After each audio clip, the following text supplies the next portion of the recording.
Hi ಎಲ್ಲ big boss ಲವರ್ಸಿಗೆ ನನ್ನ ಕಡೆಯಿಂದ ಬಿಗ್ ಹಾಯ್. ಜನ ಮೆಚ್ಚಿದ ಜೋಡಿ ಬಿಗ್ ಬಾಸ್ ಕನ್ನಡ ಸೀಸನ್ 12 ಜೋಡಿಯಾಗಿ ಬಂದು ಮೋಡಿ ಮಾಡಿದ ನಮ್ಮ ಗಿಲ್ಲಿ ಮತ್ತು ಕಾವ್ಯ ಅವರ ಬಗ್ಗೆ ಈ ವಿಡಿಯೋ. ಎಪಿಸೋಡ್ 2 ಅಂದರೆ ಬಿಗ್ ಬಾಸ್ ಕನ್ನಡ ಸೀಸನ್ 2ನ ಸೀಸನ್ 12ನ ಎಪಿಸೋಡ್ 2 ಅಂತಲೇ ಹೇಳ್ಬೋದು. ಈ ಎಪಿಸೋಡ್ 2 ಏನಿದೆ ನಿಜವಾಗ್ಲೂ ಕೂಡ ತುಂಬಾ ಇಂಪಾರ್ಟೆಂಟ್ ಆಗಿರೋ ಎಪಿಸೋಡು. ಯಾರ್ಯಾರಿಗೆಲ್ಲ ಕಾವ್ಯ ಗಿಲ್ಲಿ ಇಷ್ಟ ನಿಜವಾಗ್ಲೂ ಕೊನೆ ತನಕ ವಿಡಿಯೋ ನೋಡಿ, ನಿಮಗೆ ಅರ್ಥ ಆಗುತ್ತೆ ಅವರ ಒಂದು ಬಾಂಡ್ ಹೆಂಗೆ ಬಿಲ್ಡ್ ಆಯಿತು ಅಂತ. Okay, Bigg Boss Kannada season 12ನ ಸೆಕೆಂಡ್ ಎಪಿಸೋಡಲ್ಲಿ ಏನೇನು ನಡೀತು ಅನ್ನೋದನ್ನು ನಿಮಗೆ ಚಾಚು ತಪ್ಪದೆ ನಿಮ್ಮ ಮುಂದೆ ಹೇಳ್ತೀನಿ. ಫಸ್ಟ್ ಎಪಿಸೋಡಲ್ಲೇ ಗಿಲ್ಲಿ ಮೇಲೆ ಕತ್ತಿ ಮಸಿಯಕ್ಕೆ ಸ್ಟಾರ್ಟ್ ಆದಂತಹ ನಮ್ಮ ಅಶ್ವಿನಿ ಗೌಡ, ಅದೇ ರೀತಿ ಜಾನ್ವಿ, ಅದೇ ರೀತಿ ಆಯ್ತಾ ನಮ್ಮ ಯಾರಪ್ಪ ಅಂತಂದರೆ ಅವರ ಜೊತೆಗೆ ಒಬ್ಬರು ಯಾವಾಗಲೂ ಚಿಂಚಕ್ ಅಂತ ಮಾಡ್ತಾರೆ. ಯಾರು ಅನ್ನೋದನ್ನು ನೀವೇ ಅರ್ಥ ಮಾಡ್ಕೊಳ್ಳಿ, ಸರಿನಾ? ಓಕೆ, ಈ 3 ಜನ ಏನು ಮಾಡ್ತಾರೆ ಅಂತಂದರೆ ಗಿಲ್ಲಿಗೆ ಆಯಿತಾ ಮೇಕಪ್ ಮಾಡ್ಕೊಂಡು ಕೇಳ್ತಾರೆ. ಗಿಲ್ಲಿಗೆ ಅವನೇನೋ ತಪ್ಪು ಮಾಡ್ದ ಅಂತೇಳಿ ಗಿಲ್ಲಿ ಹುಡುಗಿ ರೀತಿ ಮೇಕಪ್ ಮಾಡ್ಕೊಳ್ತಾನೆ. ಇದು ಎಂಥದ್ದು ಲಿಪ್ಟಿಕ್ ಎಲ್ಲ ಹಾಕ್ಕೊಂಡು, ಆಮೇಲೆ ಈ ಹೆಣ್ಮಕ್ಳು ಮೇಕಪ್ ಮಾಡ್ಕೊಂಡು ಆ ರೀತಿ ಏನೇನೋ ಪಾಪ ತುಂಬ ಚೆನ್ನಾಗಿ ಮೇಕಪ್ ಮಾಡ್ಕೊಳ್ತಾನೆ. ಸ್ವಲ್ಪ ತಿರ್ತಾನೆ, ಆಮೇಲೆ ಅವನಿಗೆ ಒಂಥರ ಅದು ಇರಿಟೇಷನ್ ಆಗುತ್ತೆ, ಹೋಗಿ ತೊಳ್ಕೊಳ್ತಾನೆ. ಸರಿಯಾ? ತೊಳ್ಕೊಂಡಾದ್ಮೇಲೆ ನಮ್ಮ ಬಿಗ್ ಬಾಸ್ ಅವ್ರು ಏನು ಮಾಡ್ತಾರೆ ಅಂತಂದರೆ ಒಂದು ಟಾಸ್ಕ್ ಕೊಡ್ತಾರೆ. ಟಾಸ್ಕ್ ಅನ್ನೋದಕ್ಕಿಂತನೂ ಒಂದು ವಿಷಯನ ಹೇಳ್ತಾರೆ. ಏನು ಅಂತಂದರೆ ಎಲ್ಲರೂ ಲಿವಿಂಗ್ ಏರಿಯಾಗೆ ಬಂದು ಯಾರು ಆಯಿತಾ ಒಂಟಿಯಾಗಿದ್ದೀರಾ, ನೀವು ಜಂಟಿಯಾಗಿರುವಂತಹ ಜೋಡಿಗಳಲ್ಲಿ ಯಾವ ಜೋಡಿ ಫಿನಾಲೆಗೆ ಅನರ್ಹ ಅನ್ನೋದನ್ನ ನೀವು ಹೇಳಬೇಕು. 2 ಜೋಡಿಗಳ ಹೆಸರು ಹೇಳಬೇಕು ಅಂತಾರೆ. ಯಾಕೆಂದರೆ ನಿಮಗೆ ಗೊತ್ತು, ಬಿಗ್ ಬಾಸ್ ಕನ್ನಡ ಸೀಸನ್ 12ಅಲ್ಲಿ 2 ಫಿನಾಲೆ ಇತ್ತು. First finale, second finale, 2 finale ಇತ್ತು. ಹಾಗಾಗಿ ಯಾರು ಫಿನಾಲೆಗೆ ಹೋಗೋಕ್ಕೆ ಅನರ್ಹರು ಅವರ ಹೆಸರುಗಳನ್ನ ಹೇಳಿ ಅಂತ ಹೇಳ್ತಾರೆ. ತುಂಬ ಜನ ಮಹಳು ಮತ್ತು ಆಯಿತಾ ಮಾಳ ಜೊತೆ ಇದ್ದಂಥ ಹೆಣ್ಮಗಳ ಹೆಸರು ಮರ್ತೇ ಹೋಯ್ತಲ್ಲ ನನಗೆ, ಮೈಸೂರ ಹುಡುಗಿ ಆಯಿತಾ, ಅವ್ರದ್ದು ಹೆಸರನ್ನ ತಗೊಳ್ತಾರೆ. ಸರಿಯಾ? ಆದರೆ ಹೆಚ್ಚು ಜನ ನಮ್ಮ ಗಿಲ್ಲಿ ಮತ್ತು ನಮ್ಮ ಕಾವ್ಯ ಅವರ ಹೆಸರು ತಗೊಳ್ತಾರೆ. ಓಕೆ, ಗಿಲ್ಲಿ ಕಾವ್ಯ ಅವರು ಫಿನಾಲೆಗೆ ಹೋಗೋಕ್ಕೆ ಅನರ್ಹರು ಅಂತ ಹೆಸರು ತಗೊಂಡಿದ್ದಕ್ಕೆ ಗಿಲ್ಲಿಗೆ ನೋವಾಗಲ್ಲ, ಬೇಜಾರು ಕೂಡ ಆಗಲ್ಲ, ಅವ್ನು ಟೆನ್ಷನ್ನೇ ತಗೊಳ್ಳೋಣ.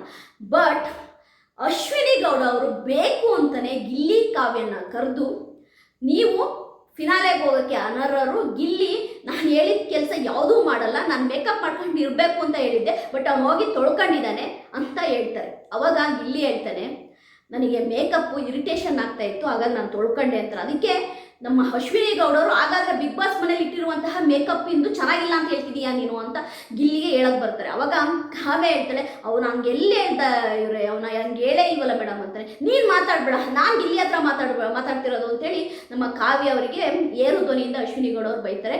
ಕಾವ್ಯ ಓಕೆ ನೋಡೋಣ ಮುಂದೆ ಏನು ಹೇಳ್ತಾರೆ ಅಂತೇಳಿ ಸುಮ್ಮನೆ ಇರ್ತಾರೆ. ಅದು ನಮ್ಮ ಗಿಲ್ಲಿಗೆ ಒಂಥರ ಹರ್ಟ್ ಆಗುತ್ತೆ. ಮೇಡಮ್, ನಮಗೂ ಮಾತಾಡೋಕ್ಕೆ ಬರುತ್ತೆ, ನಾನು ನಿಮಗೆ ಮರ್ಯಾದೆ ಕೊಟ್ಟು ಮಾತಾಡ್ತೀನಿ, ಇಲ್ಲ ಏನೇ ಬಾರೆ ಅಂದ್ಬಿಡ್ತಾ ಇದ್ದೆ ಅಂತ ಹೇಳ್ತಾರೆ. ನನಗೆ ಏನೇ ಬಾರೆ ಅಂತ ಹೇಳ್ತೀಯಾ, ಹಾಗೆ ಹೀಗೆ ಅವ್ನು ಹೇಳಿದ್ದು ಬೇರೆ. ಅವನು ಅಶ್ವಿನಿ ಗೌಡರಿಗೆ ಏನೇ ಬಾರೆ ಅಂತ ಹೇಳ್ತೀನಿ ಅಂತಲ್ಲ.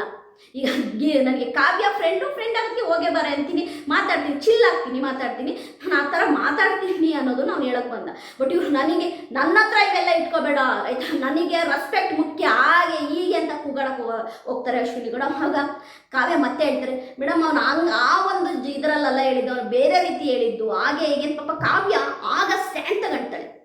ನಿಜವಾಗ್ಲೂ ಆಗ ಗಿಲ್ಲಿ ಪರವಾಗಿ ಕಾವ್ಯ ನಿಜವಾಗ್ಲೂ ಸ್ಟ್ಯಾಂಡ್ ತಗೊಂತಾರೆ. ಮೇಡಮ್, ನೀವು ಬೇಕು ಅಂತಲೇ ಅವನ್ನ ಟಾರ್ಗೆಟ್ ಮಾಡ್ತಾ ಇದ್ದೀರಾ, ಅವನ್ನ ನೀವು ಬೇಕಂತಲೇ ಇಲ್ದಿದ್ದ ವಿಷಯಗಳನ್ನ ಹೇಳ್ತಾ ಇದ್ದೀರಾ, ಅವ್ನು ಏನು ತಪ್ಪೇ ಮಾಡಿಲ್ಲ, ತಪ್ಪು ಮಾಡಿದ್ರೆ ಅವ್ನು ಯಾಕೆ ಬಯಸ್ಕೋಬೇಕು ಅಂತೇಳಿ ಕಾವ್ಯ ಅವಾಗ ಗಿಲ್ಲಿ ಪರ ನಿಂತ್ಕೊಳ್ತಾಳೆ.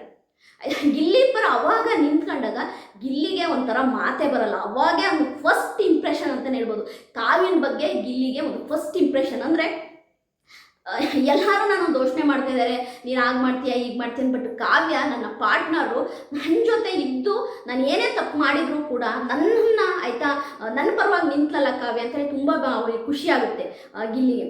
ಅವಾಗ ಇನ್ನೊಂದು ವಿಷಯ ಏನು ಗೊತ್ತಾ, ಕಾವ್ಯ ಬಿಡೋದೇ ಇಲ್ಲ ಅಶ್ವಿನಿ ಗೌಡನಿಗೆ.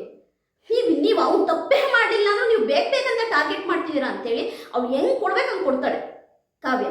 ಅದಾದ ನಂತರ ಗಿಲ್ಲಿಗೆ ಯಾವಾಗ ಕಾವ್ಯನ ಮೇಲೆ ಒಂದು ತುಂಬಾ ಒಂದು ಬೆಸ್ಟ್ ಇಂಪ್ರೆಷನ್ ಯಾವಾಗ ಅಂದರೆ, ಅದೇ ವೇದಿಕೆಯಲ್ಲಿ ಮಲ್ಲಮ್ಮ ಬರ್ತಾರೆ. ಮಲ್ಲಮ್ಮ ಬಂದ್ಬಿಟ್ಟು ಗಿಲ್ಲಿ ಫಿನಾಲೆಗೆ ಹೋಗೋಕ್ಕೆ ಅರ್ಹನಲ್ಲ ಅವನು, ನಾನು ಒಂದು ಲೋಟ ನೀರು ಕೇಳಿದ್ರೇ ಕೊಡಲಿಲ್ಲ ಅನ್ನೋದನ್ನ ಮಲ್ಲಮ್ಮ ಹೇಳ್ತಾರೆ. ಅವನಿಗೆ ತುಂಬ ಹರ್ಟ್ ಆಗುತ್ತೆ ಗಿಲ್ಲಿಗೆ. ಅಂದರೆ ಅಲ್ಲ, ಮಲ್ಲಮ್ಮನ ಜೊತೆ ನಾನು ಇಷ್ಟು ದಿನ ತುಂಬ ಚೆನ್ನಾಗಿ ಮಾತಾಡ್ಕೊಂಡು ತುಂಬ ಚೆನ್ನಾಗಿದ್ದೆ, ಒಂದು ಲೋಟ ನೀರು ಕೊಡಲಿಲ್ಲ ಅಂತ ಅನ್ನೋದಕ್ಕೆ ಮಲ್ಲಮ್ಮ ಈ ರೀತಿ ಹೇಳ್ತಿದಾರಂತ. ಆವಾಗ ಕಾವ್ಯ ಎದ್ನಿತ್ತು ಹೇಳ್ತಾರೆ, ಏನಂತ ಗೊತ್ತಾ, ಮಲ್ಲಮ್ಮ ನೀವು ಹಿಂಗೆ ಹೇಳ್ಬೇಡಿ, ನೀವು ನೀರು ಕೇಳಿದಾಗ ನಾನು ಏನೋ ವರ್ಕ್ ಮಾಡ್ತಾ ಇದ್ದೆ, ನನ್ನ ಜೊತೆ ಅವನು ಜಂಟಿಯಾಗಿದ್ದರಿಂದ ಬೇಡಿ ಹಾಕೊಂಡಿದ್ದ, ಆ ಬೇಡಿ ಬಿಡಿಸ್ಕೊಂಡು ಅವ್ನು ನಿಮಗೆ ನೀರು ತಂದು ಕೊಡೋಕೆ ಆಗ್ತಾ ಇರಲಿಲ್ಲ, ಹಾಗಾಗಿ ಅವನು ನನ್ನ ಕೆಲಸ ಮುಗಿದ್ಮೇಲೆ ಬಂದು ನಿಮಗೆ ನೀರು ಕೊಟ್ಟ.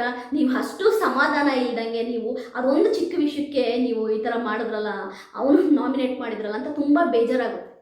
ಅಂದರೆ ಅವಳು ಹೇಳ್ತಾಳೆ ಕಾವ್ಯ ಅವಾಗ, ಅಂದರೆ ಗಿಲ್ಲಿ ಇಲ್ಲಿ ಎಲ್ಲರೂ ಅವ್ರವ್ರ ಗೇಮ್ ಆಡ್ತಾ ಇದ್ದಾರೆ, ನಾವು ನಮ್ಮ ಗೇಮ್ ಆಡೋಣ, ತಲೆ ಕೆಡಿಸ್ಕೋಬೇಡ ಆಯಿತಾ, ಇದೆಲ್ಲ ಮಾಮೂಲು. ನೀನು ಆಯಿತಾ ಇವತ್ತೇನು ಫಿನಾಲೆಗೆ ಅನರ್ಹನ ನಾವು ಬೋರ್ಡ್ ತಗೊಂಡಿದ್ದೀವಲ್ವ, ನಾವಿಬ್ಬರು ಫಿನಾಲೆಯಲ್ಲಿ ಇರಬೇಕು ಅನ್ನೋದನ್ನ ಕಾವ್ಯ ಹೇಳ್ತಾಳೆ ಗಿಲ್ಲಿ ಕೂಡ ಅವಾಗ ಹೇಳ್ತಾನೆ, ಹೌದು ಇವತ್ತು ಏನು ನಾವು ಫಿನಾಲೆಗೆ ಅರ್ಹರು ಅನ್ನೋದೊಂದು ಮೆಡಲ್ ತಗೊಂಡಿದ್ದೀವಿ, ನಾವು ಫಿನಾಲೆಯಲ್ಲಿ ಇರಬೇಕು ಅಂತೇಳಿ ಅವರಿಬ್ಬರು ಅವತ್ತು ಒಂದು ಗಾಢವಾಗಿ ನಿರ್ಧಾರ ಮಾಡ್ತಾರೆ.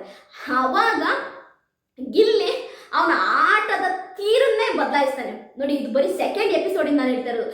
ಸೆಕೆಂಡ್ ಎಪಿಸೋಡಲ್ಲೇ ಅವನಿಗೆ ಕನ್ಫರ್ಮ್ ಆಗಿ ಗೊತ್ತಾಗ್ಬಿಡ್ತು, ಓಕೆ ನನ್ನ ಸಪೋರ್ಟಿಗೆ ಕಾವ್ಯ ಇದ್ದಾಳೆ, ಓಕೆ ನನಗೆ ಒಂದು ಕಷ್ಟ ಸುಖಕ್ಕೆ ಕಾವ್ಯ ಇದ್ದಾಳೆ ಆಯಿತಾ, ಓಕೆ ನಾನು ನನ್ನ ಒಂದು ಗೇಮನ್ನು ನಾನು ಆಡಬೇಕು ಅಂತ.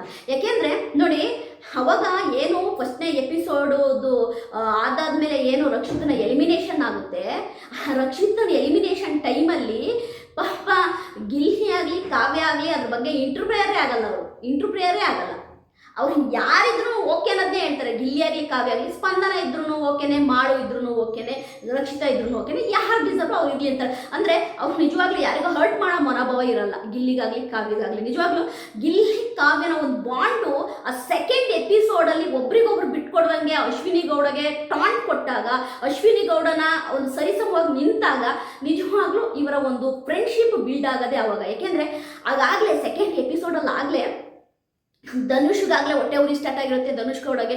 ಅಂದರೆ ಗಿಲ್ಲಿ ಜೊತೆ ಕಾವ್ಯ ಇರೋದು ಧನುಷ್ ಗೌಡಗೆ ಇಷ್ಟ ಇರಲ್ಲ. ಅವಾಗಲೇ ಅವನು ಸ್ಪಂದನ ಕಡೆಯಿಂದ ಕಿವಿ ಊದ ಕೆಲಸ ಮಾಡ್ತಾರೆ ಧನುಷ್ ಗೌಡ ಅವರು, ಅಂದರೆ ಸ್ಪಂದನ ಕಡೆಯಿಂದ ಕಿವಿ ಊದ ಕೆಲಸ ಮಾಡ್ತಾರೆ. ಬಟ್ ಕಾವ್ಯ ಎಲ್ಲೂ ಕೇಳಲ್ಲ, ಆದರೆ ಸ್ಪಂದನೂ ಕಿವಿ ಇಡ್ತಾರೆ ಆದರೂ ಕೇಳಲ್ಲ. ಬಟ್ ಗಿಲ್ಲಿ ಸಪೋರ್ಟಿಂಗಿಗೆ ಕಾವ್ಯ ನಿಲ್ತಾಳೆ. ಗಿಲ್ಲಿ ಸಪೋರ್ಟಿಂಗಿಗೆ ಕಾವ್ಯ ನಿಂತಾಗ ಬಿಗ್ ಬಾಸ್ ಅವರು ಏನು ಇವರು ಅನರ್ಹರಾಗಿರ್ತಾರೆ ಗಿಲ್ಲಿ ಮತ್ತು ಕಾವ್ಯ, ಇವ್ರನ್ನ ಒಂದು ಆಯಿತಾ ಜಡ್ಜ್ ಆಗಿ, ಅಂದರೆ ಏನು ಒಂದು ಫಿನಾಲೆಗೆ ಟಾಸ್ಕ್ ಆಡುವಂತಹ ಒಂದು ಜೋಡಿಗಳಿಗೆ ಮತ್ತು ಒಂಟಿಗಳಿಗೆ ಇವರು ಈಗ ಆಗಲ್ಲ, ಹೀಗೆ ತಪ್ಪು ಮಾಡ್ತೀರಾ ಹಾಗೆ ಅಂತ ರೆಫ್ರಿಯಾಗಿ ಇರ್ತಾರೆ. ಕಾವ್ಯ ಮತ್ತು ಗಿಲ್ಲಿ ರೆಫ್ರಿಯಾಗಿ ಇರ್ತಾರೆ. ರೆಫ್ರಿಯಾಗಿದ್ದು ತುಂಬ ಚೆನ್ನಾಗಿ ಗೇಮ್ನ ನಡೆಸ್ಕೊಡ್ತಾರೆ, ತುಂಬ ಚೆನ್ನಾಗೂ ಇರುತ್ತೆ ನೋಡೋಕ್ಕೆ. ಯಾಕೆಂದರೆ ಎಲ್ಲರೂ ಗೇಮ್ ಆಡ್ತಾರೆ, ಇವ್ರು ಗೇಮ್ನ ರೆಫ್ರಿಯಾಗಿ ಗೇಮ್ ನಡೆಸ್ಕೊಡ್ತಾರೆ. ಆಗ ಒಂದು ಕನ್ಕ್ಲೂಷನಿಗೆ ಬರೋದೇನು ಅಂತಂದರೆ ಸೆಕೆಂಡ್ ಎಪಿಸೋಡಲ್ಲೇನೆ ಗಿಲ್ಲಿಗೆ ಗೊತ್ತಾಗ್ಬಿಡುತ್ತೆ ಅಲ್ಲಿರುವಂತಹ 16 ಕಂಟೆಸ್ಟೆಂಟ್ಗಳು ಕೂಡ ಕಾವ್ಯ ಗಿಲ್ಲಿ ನಮ್ಮ ವಿರುದ್ಧ ಇದ್ದಾರೆ. ಅವ್ನು ಕಾವ್ಯಂಗೆ ಹೇಳ್ತಾನೆ ಗಿಲ್ಲಿ, ನೋಡು ಕಾವ್ಯ, ಇಲ್ಲಿರೋರೆಲ್ಲರೂ ನಮ್ಮ ವಿರುದ್ಧ ಇದ್ದಾರೆ, ನಿನ್ಮೇಲೆ ನಾವು ನಮ್ಮ ಆಟ ನಾವು ಆಡಬೇಕು. ಯಾಕೆಂದರೆ ಈ ಅನರ್ಹರು ಅಂದರೆ ಫಿನಾಲೆಗೆ ಅನರ್ಹರನ್ನು ಬೋರ್ಡ್ ಹಾಕೊಂಡು ಓಡಾಡೋದಿತ್ತಲ್ಲ, ಅದಂತೂ ಗಿಲ್ಲಿಗೆ ನೋವಾಗುತ್ತೆ. ಆವಾಗಲೇ ಕಾವ್ಯ ಮತ್ತು ಗಿಲ್ಲಿ ಒಂದು ಡಿಸಿಷನಿಗೆ ಬರೋದು, ಓಕೆ ಇವರಿಗೆ ಟಕ್ಕರ್ ಕೊಡೋ ರೀತಿ ನಾವು ಗೇಮ್ ಮಾಡಬೇಕು ಅಂತ. ಯಾಕೆಂದರೆ ಜೊತೆಯಲ್ಲಿ ಇದ್ದಂತಹ ಅಭಿಷೇಕ್ ಆಗಿರ್ಬೋದು, ಅದೇ ರೀತಿ ಧನುಷ್ ಗೌಡ ಆಗಿರ್ಬೋದು, ಆಮೇಲೆ ಸ್ಪಂದನ ಆಗಿರ್ಬೋದು, ಇವರು ಎಲ್ಲರಿಗೂ ಕೂಡ ಗಿಲ್ಲಿ ಮತ್ತು ಕಾವ್ಯ ಬಗ್ಗೆ ಒಳಗಡೆ ಒಂದು ಹೊಟ್ಟೆ ಕಿಚ್ಚಿತ್ತು ಅನ್ನೋದು ಸೆಕೆಂಡ್ ಎಪಿಸೋಡಲ್ಲಿ ನನಗೆ ಗೊತ್ತಾಯ್ತು. ಯಾಕೆಂತಂದರೆ ಇವ್ರನ್ನ ಹೇಗಾದರೂ ಮಾಡಿ ಇವ್ರನ್ನ ಇಬ್ಬರಲ್ಲೊಬ್ಬರನ್ನ ಮನೆ ಕಳಿಸ್ಬೇಕು, ಇವ್ರನ್ನ ಹೇಗಾದರೂ ಮಾಡಿ ಒಂದು ಸೈಡ್ ಮಾಡಬೇಕು ಅನ್ನೋದು ತುಂಬ ಅವರು ಅಂದ್ಕೊಂಡಿದ್ರು. ಬಟ್ ಏನು ಅನರ್ಹರ ಬೋರ್ನನ್ನು ಹಾಕಿಸ್ಕೊಂಡಿದ್ದಂತಹ ಗಿಲ್ಲಿ ಮತ್ತು ನಮ್ಮ ಕಾವ್ಯ ಫಿನಾಲೆಗೆ ಬಂದರು. ಗಿಲ್ಲಿ ಆಯಿತಾ 30-37 40 ಕೋಟಿ ಓಟ್ ತಗೊಂಡು ಗಿಲ್ಲಿ ಬಿಗ್ ಬಾಸ್ ಅನ್ನೋ ಸೀಸನ್ 12 ಟ್ರೋಫಿ ಎತ್ತಿದ್ರು. ಕಾವ್ಯ ಅವರು ಫಿನಾಲೆ 6ಗೆ ಬಂದರು. ನಿಜವಾಗ್ಲೂ ಕೂಡ ಅನರ್ಹರು ಅಂದರೆ ಫಿನಾಲೆಗೆ ಅನರ್ಹರ್ ಅಂತ ಬೋರ್ಡ್ ಹಾಕಿಸ್ಕೊಂಡಂಥ ಇಬ್ಬರು ಜೋಡಿ ಕಂಟೆಸ್ಟೆಂಟ್ಗಳು ಆಯಿತಾ ಬಿಗ್ ಬಾಸ್ನ ಗೆದ್ದಂತಹ ಕತೆ. ಅದಕ್ಕೆ ಹೇಳೋದು ನಾನು, ಯಾರು ಏನು ಅಂದ್ಕೊಳ್ತಾರೆ ಅನ್ನೋದೇನಲ್ಲ, ನಮ್ಮ ಗೋಲ್ ಏನಿದೆ ಅನ್ನೋದು ಈ ಸೆಕೆಂಡ್ ಎಪಿಸೋಡಲ್ಲೇ ನಮ್ಮ ಗಿಲ್ಲಿಯ ಆಟದ ತೀರೇ ಚೇಂಜ್ ಆಗುತ್ತೆ. ನೆಕ್ಸ್ಟ್ ಅವನು ಏನೆಲ್ಲ ಥರ ಗೇಮ್ ಆಡ್ತಾನೆ, ಹೆಂಗೆ ಗೇಮ್ ಆಡ್ತಾನೆ, ಅದೆಲ್ಲದ್ರ ಬಗ್ಗೆನೂ ನಿಮಗೆ ನೆಕ್ಸ್ಟ್ ಎಪಿಸೋಡಲ್ಲಿ ಅಂದರೆ ಮುಂದಿನ ಎಪಿಸೋಡಲ್ಲಿ ನಾನು ನಿಮ್ಮ ಮುಂದೆ ತರ್ತೀನಿ. ಈ ಸೆಕೆಂಡ್ ಎಪಿಸೋಡ್ ಏನಿದೆ ಬಿಗ್ ಬಾಸ್ನ ಸೀಸನ್ 12ನ ಸೆಕೆಂಡ್ ಎಪಿಸೋಡ್ ಏನಿದೆ, first impression is A best impression ಅನ್ನೋ ರೀತಿ ಗಿಲ್ಲಿಗೆ ಕಾವ್ಯನ ಬಗ್ಗೆ ಒಂದು ನಂಬಿಕೆ ಬಂತು, ಒಂದು ಭರವಸೆ ಬಂತು. ಓಕೆ, ನಾನು ಏನೇ ಮಾಡಿದ್ರು ಕಾವ್ಯನ ಜೊತೆ ಇರ್ತಾರೆ, ನನ್ನ ಸಪೋರ್ಟಿಗೆ ಅನ್ನೋ ಒಂದು ಗಾಢವಾದ ನಂಬಿಕೆ ಬಂದಿದ್ದೇನೆ ಸೆಕೆಂಡ್ ಎಪಿಸೋಡಲ್ಲಿ. ಕಾವ್ಯಗೂ ಕೂಡ ಇಲ್ಲ, ಗಿಲ್ಲಿ ಏನೇ ಮಾಡಿದ್ರು ಕೂಡ ಪಾಪ ತಮಾಷೆಗೆ ಮಾಡ್ತಾನೆ, ಅಷ್ಟು ಬಿಟ್ಟು ಅವನೊಳಗಡೆ ಏನು ಕಲ್ಮಶ ಇಲ್ಲ ಅನ್ನೋದು ಕಾವ್ಯಕ್ಕೆ ಗೊತ್ತಾಗುತ್ತೆ. ಕಾವ್ಯ ಗಿಲ್ಲಿಯ ವಿರುದ್ಧವೇ ಸೆಕೆಂಡ್ ಎಪಿಸೋಡಿಂದನೇ ಸಂಚುಗಳು ಸ್ಟಾರ್ಟ್ ಆಗುತ್ತೆ. ಮುಂದಿನ ಎಪಿಸೋಡಲ್ಲಿ ಅದು ಏನು ಸಂಚು ಅನ್ನೋದನ್ನ ನಾನು ನಿಮ್ಮ ಮುಂದೆ ತರ್ತೀನಿ. ನನ್ನ ವಿಡಿಯೋ ನಿಮಗೆ ಇಷ್ಟ ಆದರೆ ಲೈಕ್ ಮಾಡಿ, ಸಬ್ಸ್ಕ್ರೈಬ್ ಮಾಡಿ. ಬಾಯ್.